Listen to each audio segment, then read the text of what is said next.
Entrepreneurial marketing isn't known by everyone. Although it is essentially to do with normal marketing, there are some key differences between entrepreneurial marketing and traditional marketing. Entrepreneurial marketing is primarily used by small businesses due to its cost-effective campaigns. An example of this would be guerrilla marketing. However, it is actually used today by some large companies such as Walker's, which you see, and Coca-Cola. Next is a relevant quote to explain entrepreneurial marketing.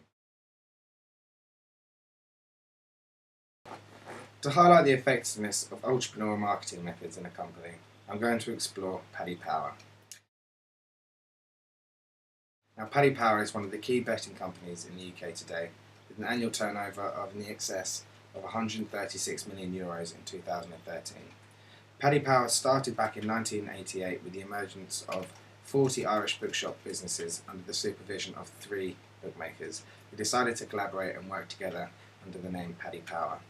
The bookmaking industry today is a very competitive market within the UK, with many large key players such as Ladbrokes, Coral and Betfair having the majority of the market share.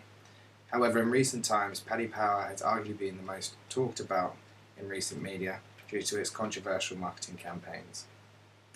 Paddy Power strived to upset the traditional status quo of gambling by introducing new and often controversial ways of placing bets.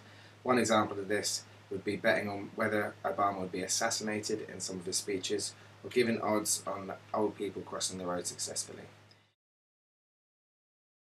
Either loathe or hate these techniques, they have undeniably got us talking about Paddy Power, and the popular saying goes, even bad publicity is good publicity for the company. Another entrepreneurial method that Paddy Power implement is something called spoof adverts. Now, this is a branch off of guerrilla marketing, and what it is you take an already known image and you replace the image with your message. And at Paddy Power have done this with the case of the Last Supper.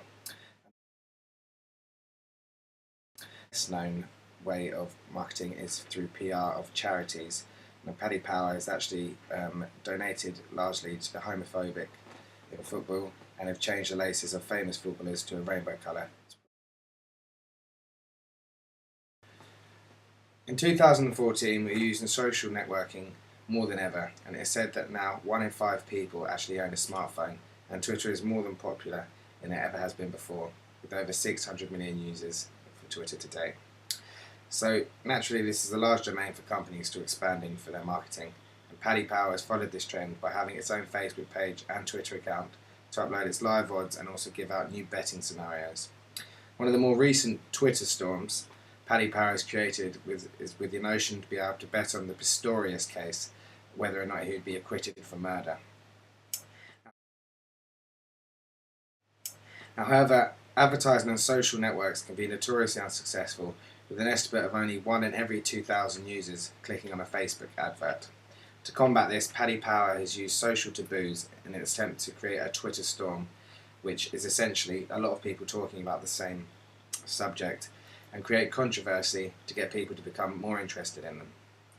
Now, this is a common example of guerrilla marketing within the digital marketing campaign, and as you can see, with a very cost-effective method to get a lot of people interested in the company.